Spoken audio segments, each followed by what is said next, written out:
Memang ubur-ubur ikan lele ini ada di mana-mana ya saudara. Baru lagi asik-asik penyembahan, tiba-tiba ada ubur-ubur ikan lele. Tapi hari ini kita sudah siap juga mendengarkan firman Tuhan.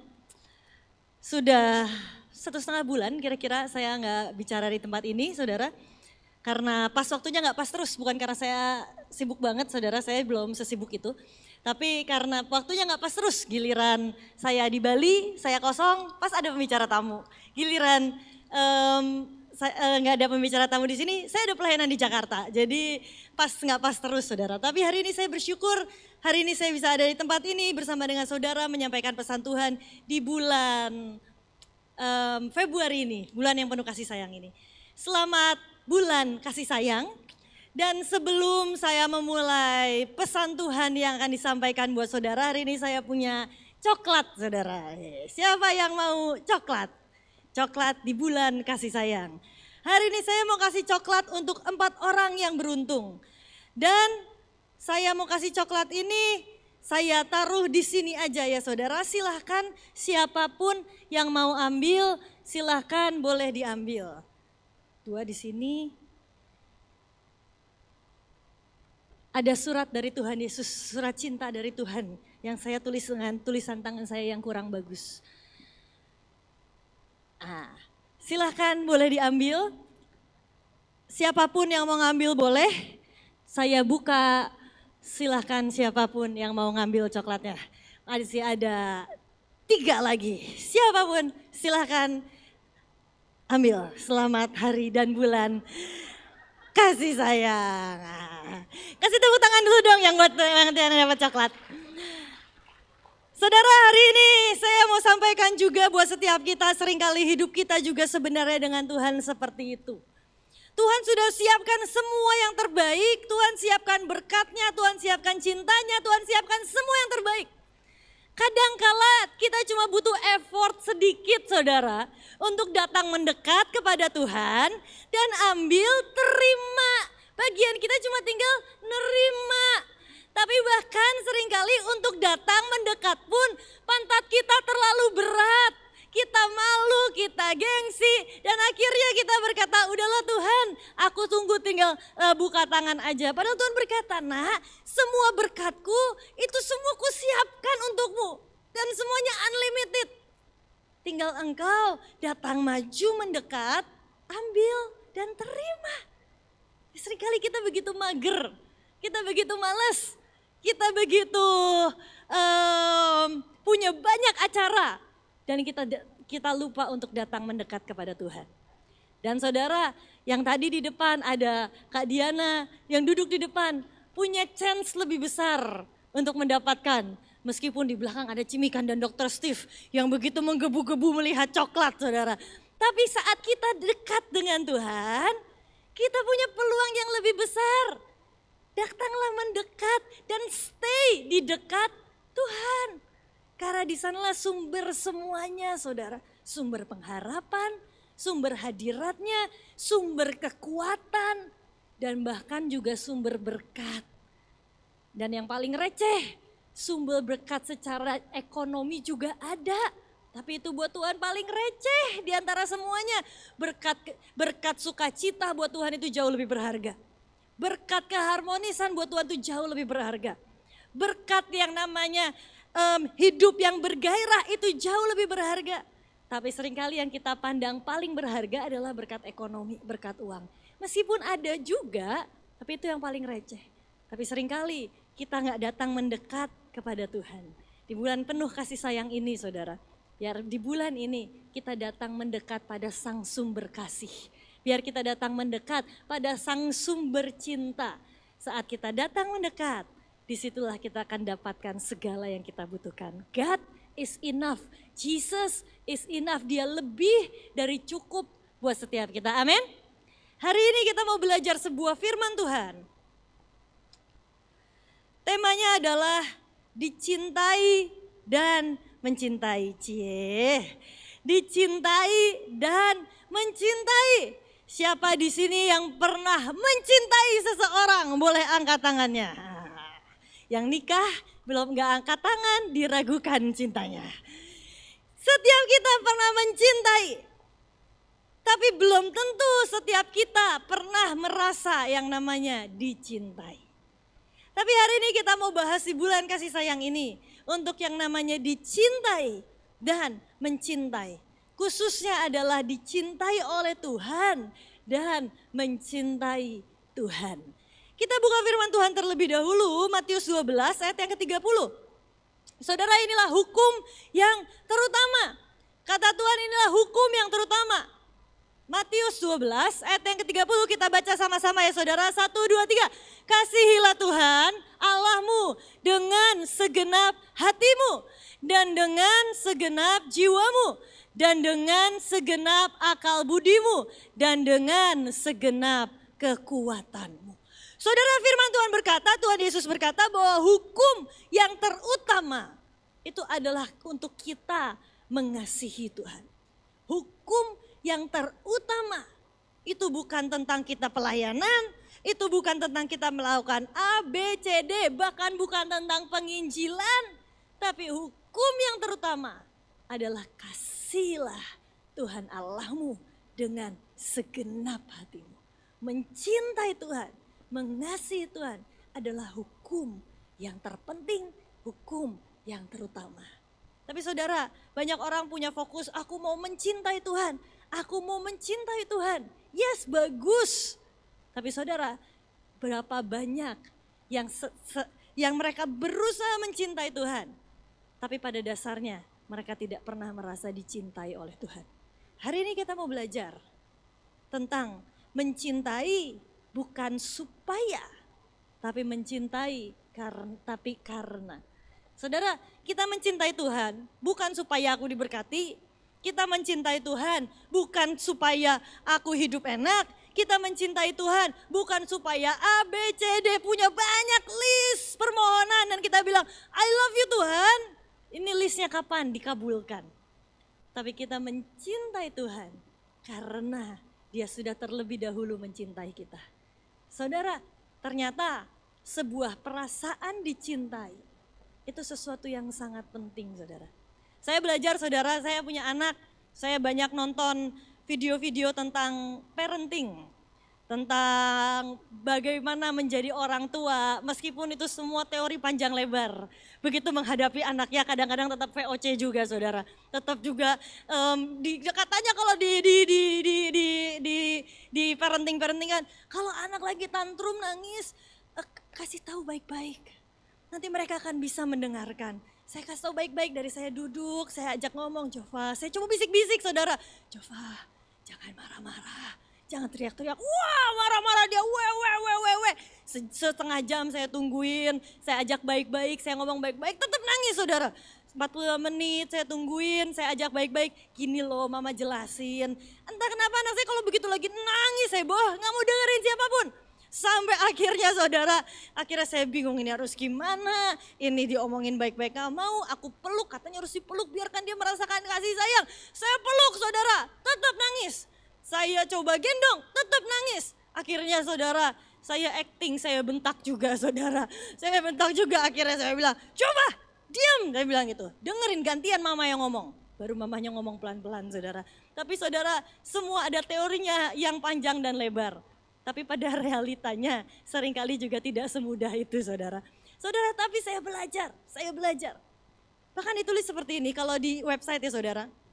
Anak yang merasa dicintai oleh orang tuanya akan mengalami berbagai macam dampak positif. Seperti percaya diri yang kuat, kesehatan emosional yang baik, kemampuan sosial yang baik, kemampuan belajar yang baik, nilai-nilai positif yang baik, hubungan yang sehat dengan orang tua. Saudara, pertanyaannya hari ini adalah, sudahkah Anda merasa dicintai oleh Tuhan? Banyak kita berkata, ya aku tahu Tuhan sayang sama aku. Ya aku tahu bahwa Tuhan cinta sama aku. Tapi benarkah sudah saudara merasa dalam hatimu bahwa saudara sungguh-sungguh dicintai oleh Tuhan? Karena seringkali ini hal yang kita abaikan dan kita lupa untuk introspeksi lagi hati kita, bercermin lagi dengan hati kita. Aku benar-benar udah ngerasa dicintai gak ya? Saudara, saya ini anak bungsu dan seperti layaknya sindrom anak bungsu, merasa bahwa semua orang lebih sayang sama kokonya. Bahkan satu titik tanpa saya sadari, saya merasa bahwa Tuhan lebih sayang sama koko saya daripada sama saya. Kemarin saya ngobrol dengan sepupu saya ngobrol-ngobrol, saya bicara. Dan saya bilang, ya kalau koko kan dia lebih hebat dari saya. Dan kemudian sepupu saya bilang seperti ini, kamu ya selalu aja berpikir seperti itu.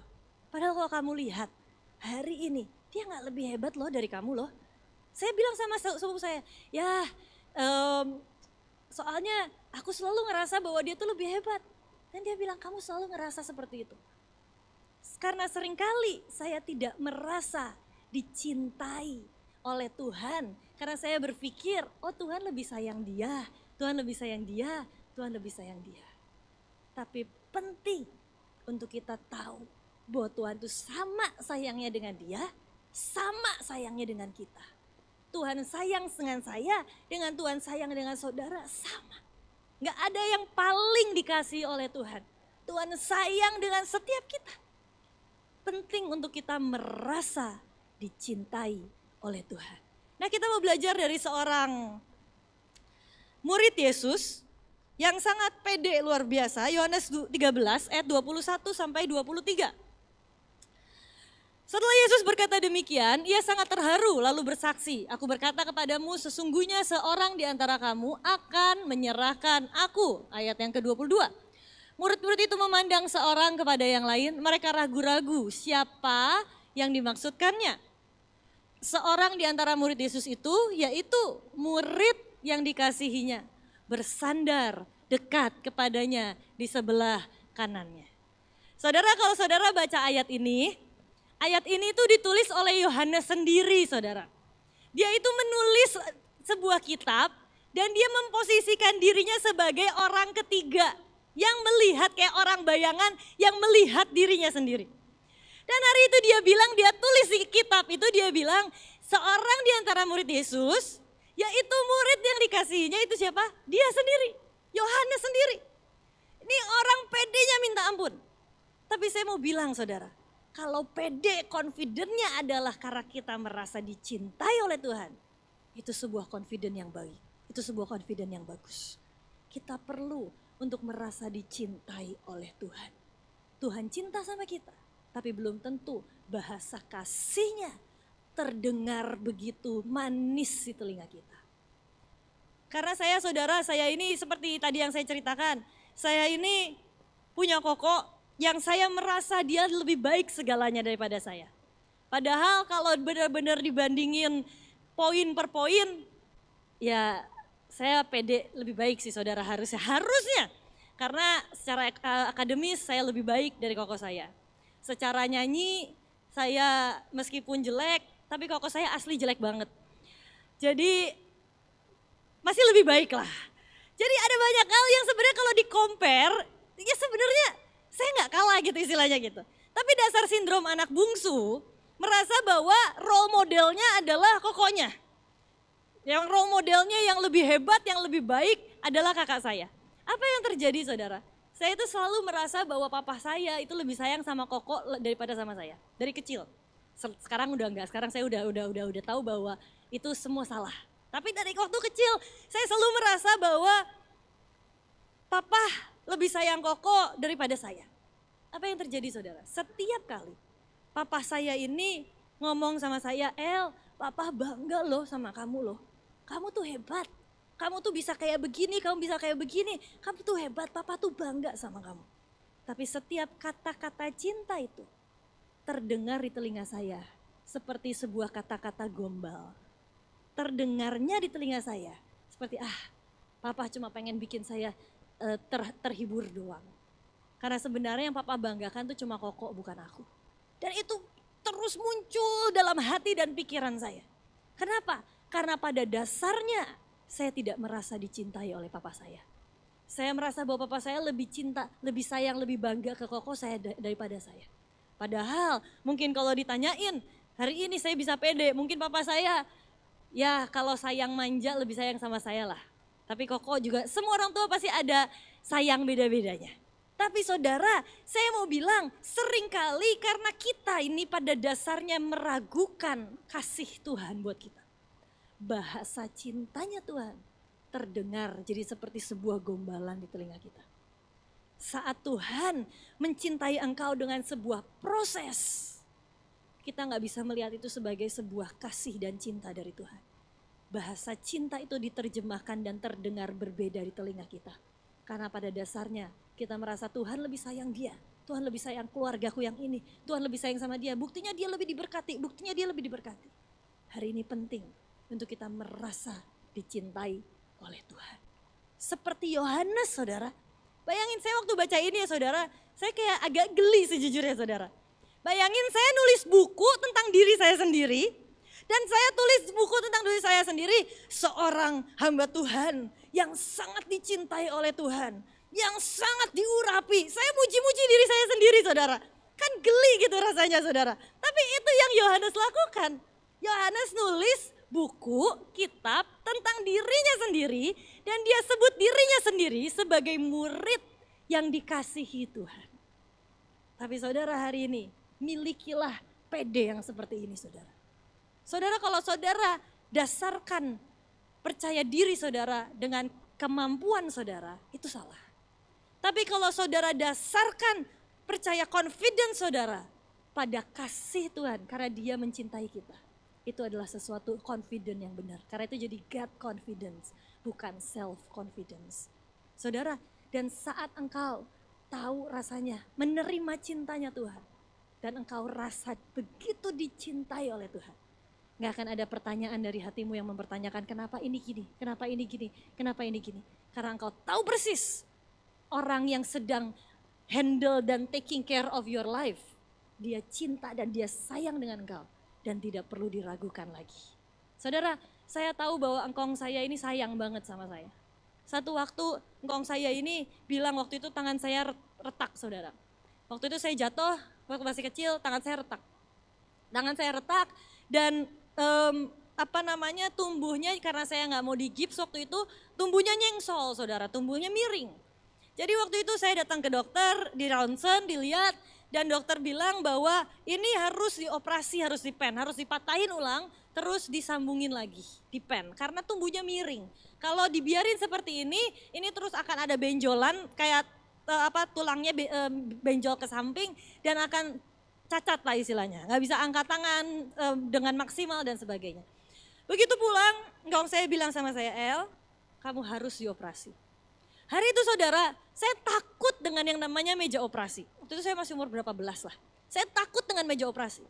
Tapi yang saya tahu persis engkong saya sayang sama saya. Semua keputusan yang dia ambil, itu dia pikirkan saya dan bukan untuk kepentingannya sendiri. Karena didasarkan cinta, didasarkan sayang, saya sangat percaya bahwa apapun keputusan yang dia ambil atas hidup saya, dia sudah timbang dan itu adalah yang terbaik.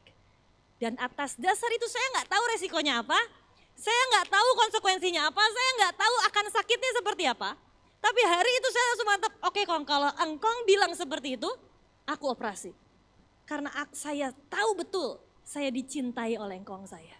Saudara, kalau saudara tahu betul, kalau saudara ini dicintai oleh Tuhan, gak akan ada keraguan dan pertanyaan. Kalau Tuhan izinkan sebuah keputusan demi keputusan terjadi dalam hidupmu, percayalah semua di dalam rekayasa Tuhan yang sempurna. Dan kalau Tuhan tutup sebuah pintu dalam hidupmu, percayalah yang menutup pintu itu adalah pribadi yang sangat mencintaimu dan dia tahu yang terbaik untukmu. Gak akan ada lagi pertanyaan dan keraguan dalam hatimu saat engkau merasa dicintai oleh Tuhan. Kita bisa bilang, aku ini Tuhan sayang semua orang. Dicintai prosesnya begini saudara. Tuhan itu sayang dengan semuanya. Dicintai Tuhan. Tapi gak semua orang merasa dicintai oleh Tuhan. Tapi orang yang tahu bahwa dan merasa bahwa dia dicintai oleh Tuhan, dia akan secara otomatis mencintai Tuhan dengan sendirinya. Saat kita ini tahu betul bahwa Tuhan itu cinta sama kita dan cintanya ini tulus, cintanya ini luar biasa. Dan saudara bayangin ya, saudara dicintai oleh orang pribadi terperfect di dunia. Mungkin saudara bisa bilang, ya aku pernah dicintai sama orang yang ngejar-ngejar aku. Tapi dia orangnya aku gak suka karena sifatnya begini. Jadi saudara gak cinta balik sama dia. Tapi kalau bicara Yesus, ini pribadi terperfect di dunia saudara. Dan saat saudara tahu dan merasa dicintai oleh Yesus, mustahil saudara gak cinta balik sama Tuhan. Pasti dengan sendirinya cinta itu akan mengalir dari hatimu. Prosesnya adalah dicintai Tuhan. Semua orang dicintai Tuhan, semua orang di langkah yang pertama. Semua orang di step yang pertama. Tapi gak semua orang merasa dicintai oleh Tuhan. Karena seringkali bahasa kasih Tuhan terdengar berbeda di telinga kita. Karena sudah ada luka, sudah ada paradigma, kita sudah punya bayangan-bayangan sendiri tentang Tuhan. Jadi saat Tuhan bicara kasih ke kita, tiba-tiba bahasa kasihnya terdengar berbeda di telinga kita. Tuhan bisa ngomong I love you, terdengarnya di telinga kita, Tuhan gak usah sok ngehibur aku lah. Gombal lah Tuhan. Tuhan bisa bilang, nah aku ini nutup pintu untukmu karena aku tahu di situ itu berbahaya untukmu. Terdengarnya di telinga kita, Tuhan gak mau aku diberkati ya. Tuhan gak mau ya aku kaya raya ya. Tuhan mau aku menderita terus ya. Saat Tuhan berkata, nah aku izinkan kau melewati proses karena itulah cintaku, aku pengen karaktermu terbentuk dengan baik. Dan kita bilang, Tuhan paling senang kalau aku menderita ya. Terdengarnya di telinga kita, semuanya begitu berbeda. Karena engkau sudah curiga dengan Tuhan dan engkau gak pernah merasa dicintai oleh Tuhan. Ini sebuah isu yang sangat penting dan sangat berbahaya untuk anak-anak Tuhan saudara. Karena kalau engkau gak pernah merasakan dan engkau gak pernah membiarkan hatimu merasa dicintai oleh Tuhan. Hidup kekristenanmu gak bisa firm dengan Tuhan. Kalau saudara punya suami atau istri, saya ini saudara mungkin perempuan yang agak berbeda ya saudara. Saya gak pernah nanya ke suami saya, kamu tuh cinta gak sih sama aku gitu, saya tuh gak pernah saudara. Mungkin banyak wanita setiap hari nanya gitu ya, kamu tuh sayang gak sih sama aku, kamu cinta gak sih sama aku. Saya gak pernah saudara, saya terlalu pede bahwa suami saya itu sayang dan cinta sama saya. Saya ini terlalu pede mungkin karena saya ini sangat secure dengan diri saya. Jadi saya ini pede banget, gak usah ngomong juga aku tahu kamu sayang sama aku.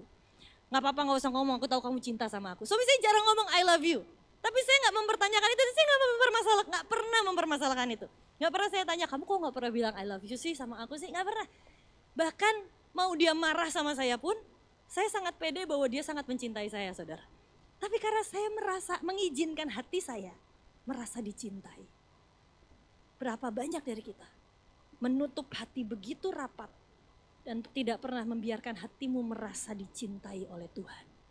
Kalau engkau mencurigai Tuhan, kalau engkau tidak merasa dicintai oleh Tuhan, kau akan terus curiga sama Tuhan. Kau akan terus curiga dan akhirnya semua bahasa kasihnya Tuhan terdengar salah di telinga kita. Kita akan selalu misunderstood sama Tuhan. Kita akan selalu miskom sama Tuhan. Tuhan bilang aku kasih rencana yang terbaik nak. Di mata kita berkata Tuhan, nih loh, tuh kan engkau tuh jahat. Kau tuh lebih sayang dia.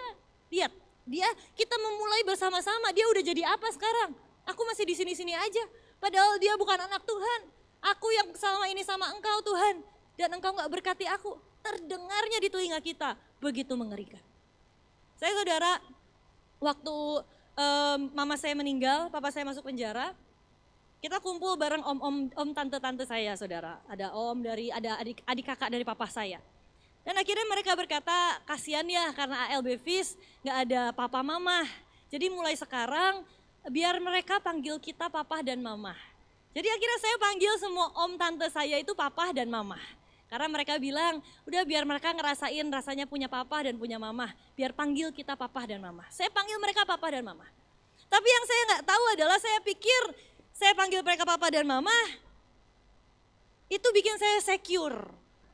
Tapi pada kenyataannya saudara, waktu saya panggil papa, saya panggil mama, ada rasa tidak dicintai di sini yang berkata, mereka pasti lebih sayang sama anak mereka daripada sama saya. Mereka pasti lebih sayang sama anak kandungnya lah daripada sama saya. Dan setiap kali mereka lakukan hal baik untuk saya, di dalam hati saya terdengarnya itu seperti sebuah, ya ini sebuah cuma ngehibur doang lah, supaya aku gak marah. supaya aku gak kesel sama mereka. Terdengarnya begitu di telinga saya, terdengarnya jadi suara bising di telinga saya. Padahal kalau kita buka hati dan biarkan kita rasakan cinta Tuhan, kita akan firm, percaya teguh dengan Tuhan. Satu ayat firman Tuhan terakhir yang saya mau buka saudara. Yeremia 31 ayat 3, ini dari the message-nya saudara. God told them, I have never quit loving you and never will. Expect love, love, and more love. Saudara, firman Tuhan berkata, I have never quit loving you. Aku, Tuhan, tidak pernah berhenti mencintaimu. Dan tidak akan pernah, kata Tuhan. Expect, harapkan, cinta, kasih, kasih, kasih. Kalau saudara merasa dicintai sama Tuhan, saudara akan terus mengharapkan kasih. Saudara akan expect Tuhan, wah Tuhan, dan semua yang terjadi engkau akan bilang, ini adalah bukti cintanya Tuhan. Ini adalah bukti kasih Tuhan. Ini adalah tanda penyertaan Tuhan. Kalau Tuhan tutup pintunya, inilah bukti kasih Tuhan. Kalau Tuhan tidak izinkan planku berjalan dengan lancar, ini adalah bukti kasih Tuhan. Ini adalah bukti cinta Tuhan. Karena kita tahu betul, kita percaya bahwa Dia sangat mencintai kita dan hati kita merasakan yang namanya dicintai oleh Tuhan. Saudara, biarkan hatimu merasakan dicintai oleh Tuhan. Dan gak usah khawatir saudara. Tuhan gak lebih sayang sama dia daripada saudara. Biar saudara fokus melihat bahwa ya Tuhan, Engkau itu sangat mencintai aku. Engkau itu sangat mencintai aku. Kalau saudara tahu dan betul firm dengan yang namanya engkau tahu rasanya dicintai oleh Tuhan. Saudara, itu akan menimbulkan saudara punya rasa aman dalam hidupmu. Dan orang yang punya rasa aman dalam hidupnya, itu adalah orang yang akan firm dengan segalanya, gak akan mudah diombang-ambingkan dengan apapun. Karena engkau punya yang namanya rasa dicintai oleh Tuhan. Hari ini sederhana, dicintai dan mencintai. Sudahkah engkau merasa dicintai oleh Tuhan? Maka buahnya engkau akan juga mencintai Tuhan dengan segenap hidupmu. Sudahkah engkau merasa diterima oleh Tuhan? Teori gampang, teori gampang. Engkau bisa ngomong, ya aku dicintai, ya aku diterima oleh Tuhan. Tapi sudahkah hatimu sungguh-sungguh tidak ada keraguan sama sekali. Tahu persis bahwa Tuhan mencintai engkau. Dan tidak ada keraguan lagi di hatimu yang berkata, jangan-jangan ya. Ini adalah sebuah rencana yang buruk dari Tuhan. Karena Tuhan mementingkan dia lebih daripada aku. No. Tuhan hitung yang terbaik untuk semua orang. Ada satu lagu sederhana saudara, lagu anak-anak saudara. Lagunya berkata, yes, Jesus loves me. Yes, Jesus loves me. Yes, Jesus loves me. The Bible tells me so. Itu lagu sederhana, lagu persekutuan sekolah minggu. Tapi sudahkah saudara merasa dicintai oleh Tuhan? Sudahkah saudara tahu betul Dia mencintai kita? Sudahkah tidak ada lagi keraguan dalam hatimu yang berkata, aku jangan-jangan Dia lebih sayang dia yang sana daripada aku ya? Sudahkah hatimu firm, tahu betul aku dicintai oleh Tuhan? Tuhan belain dia bukan karena dia lebih disayang. Tuhan belain lawanku bukan karena dia lebih disayang. Tapi karena Tuhan juga sayang sama aku. Dan Tuhan mau mendidik aku untuk karakterku ini jadi karakter yang baik. Biar setiap bahasa kasihnya sampai dengan betul di telinga kita. Biar setiap bahasa kasihnya tertranslate dengan betul di hati kita. Katakan sama-sama, yes, Jesus loves me. Bolehkah pejamkan matamu semuanya? Yes, Jesus loves me. Boleh saya ajak semua pegang hatimu dan renungkan sungguh-sungguh. Jesus loves me. The Bible tells me so. Saya ajak semua tutup matamu dan hari ini bolehkah semua pegang hati.